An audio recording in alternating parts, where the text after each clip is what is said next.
In this video, I'm going to show you 5 mobility exercises designed to undo the damage your desk does to your surfing. My name is Jared Detheri, a high-performance movement coach behind OneSurf. I work with surfers of all levels, from complete beginners through to elite-level World Tour competitors.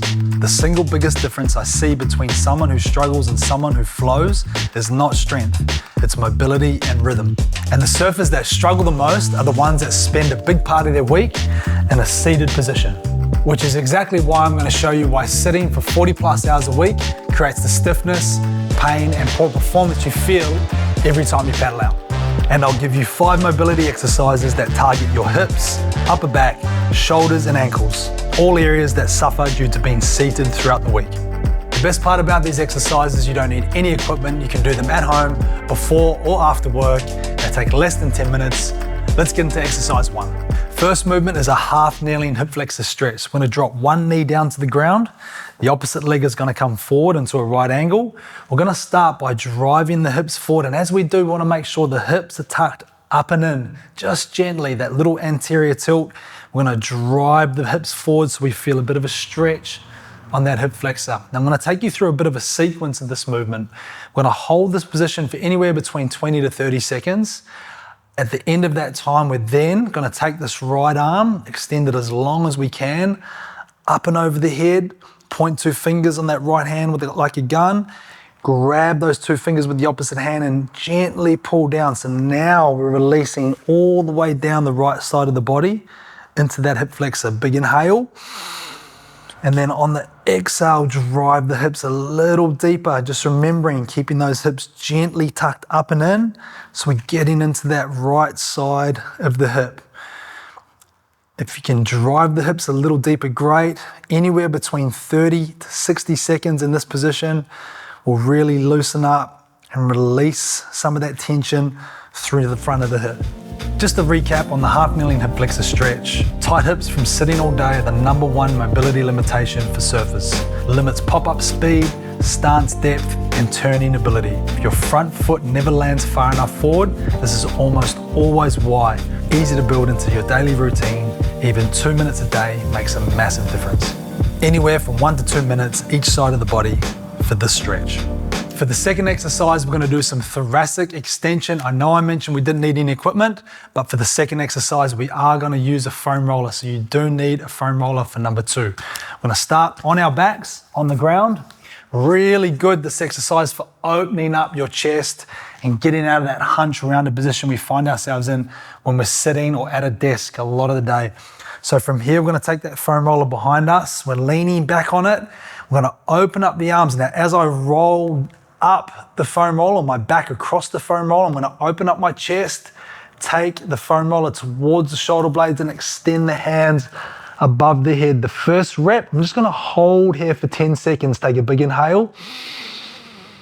And then on the exhale, I'm going to come back across the foam roller, rolling down towards the middle of the back, bringing my arms into the side. Each rep, we're trying to get a little bit more rounded over top of the foam roller. Big inhale, we come up. When you get the foam roller to the shoulder blades, that's when you really start to feel that thoracic spine, the upper back, really open up and allow our arms to sink wide and extend those hands above the head. Hold, big inhale to come back. Then we exhale again. Release that tension. Every rep, we're trying to get a little bit more extension, a little bit more movement through the thoracic spine. We progressively build into this movement. Anywhere from 6 to 10 reps is a really good range for this movement. And as I said, it gets us out of that rounded position, opens up our thoracic spine. That's movement number 2. So just to recap on the thoracic extension with the foam roller, it reverses the rounded upper back from screen time and sitting at a desk for long periods of the day.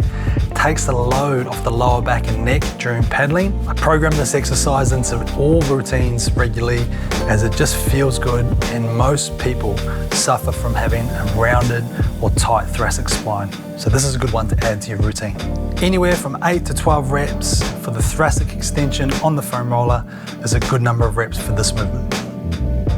Third on the list is thoracic rotation with open book to thread the needle. I'm going to walk you through this exercise. Now we've just done extension, so opening up the chest this way. Now we're trying to get some rotation through the spine. So all fours is the starting position. We're going to take our right hand, place it behind the back of our head. From there, we're going to go open all the way as far as we can. Elbow towards the ceiling, eyes follow the elbow, and then on the way down, we're going to reach the hand all the way through and drop the right shoulder as far to the ground or as close to the ground as we can while reaching the hand all the way through. Side of the head comes to the ground. We hold that position for a couple of seconds, then we come up, hand back behind the head again, and we open up. We just slowly move through this little movement sequence, a couple of second holds at the top and the bottom of each movement, just to really sit and sink into that range. Each rep, we're trying to get a little further, opening up a little further in this position here, maybe a little bit more rotation, eyes following the elbow, and then sinking all the way through down to the ground, side of the head to the ground, and really reaching the hand through in between the left elbow and the left knee. And there we have movement three, open book to thread the needle. So a little recap on the thoracic rotation. The open book to thread the needle restores mid-back rotation for turns and paddle efficiency. When this locks up, your shoulders and lower back compensate, and that's where the pain starts. Connects upper and lower body through the torso. Pair this with extension work we just did to fully unlock the thoracic spine. Anywhere from 8 to 12 reps on each side of the body is a good number of reps for this movement. Exercise 4 is ankle dorsiflexion, working on stiff ankles. This movement or this exercise is called knee to wall. So we want to start with a distance with the foot away from the floor where we can drop down and the knee can touch the wall easily. Every time we make contact with the wall, we're just going to move the foot back a little bit, maybe a couple of centimeters, and then we repeat. We're trying to find a distance where we're challenged to get down into a position where the knee can just touch the wall without the heel coming up off the ground. So we're trying to really challenge that range of motion through the ankle. For me, that's getting really close. That's probably my range there. Once we get to that end range, we do another 10 reps of just slowly working that ankle into a deep range. And again, challenging that range of motion in the ankle. Knee drops all the way into the wall. That's exercise 4. Recap on ankle dorsiflexion and why it's important to restore that range of motion in your ankles. Stiff ankles force a high, rigid stance with your pop-ups. Heels lift, balance drops. Every small bump knocks you off. Old ankle sprains that were never properly rehabbed live here.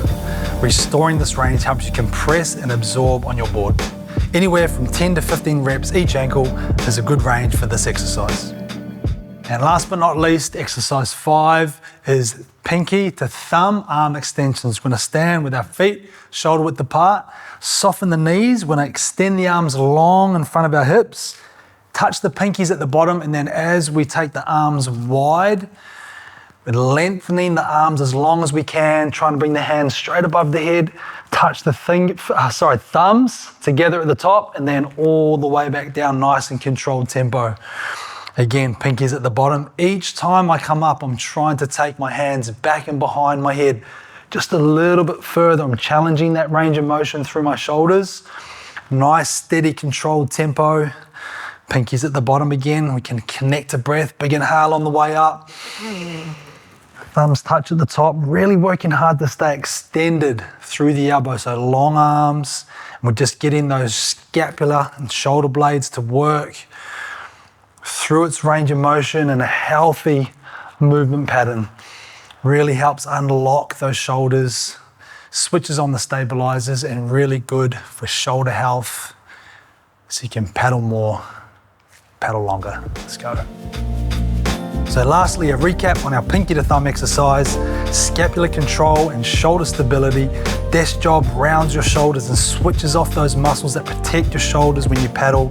This is where clicking, impingement, and shoulder pain after surfing comes from. It wakes up the scapular stabilizer so your rotator cuff isn't doing all the work, Can be done at your desk, before a serve, or as part of your warm-up to create healthy shoulders. Anywhere from 8 to 12 reps is a good rep range for this movement. So there you have it, 5 mobility exercises every desk-bound surfer needs, just 10 minutes a day, consistently over a period of time. Notice the difference with your surfing. Train smart, surf more. Let's go.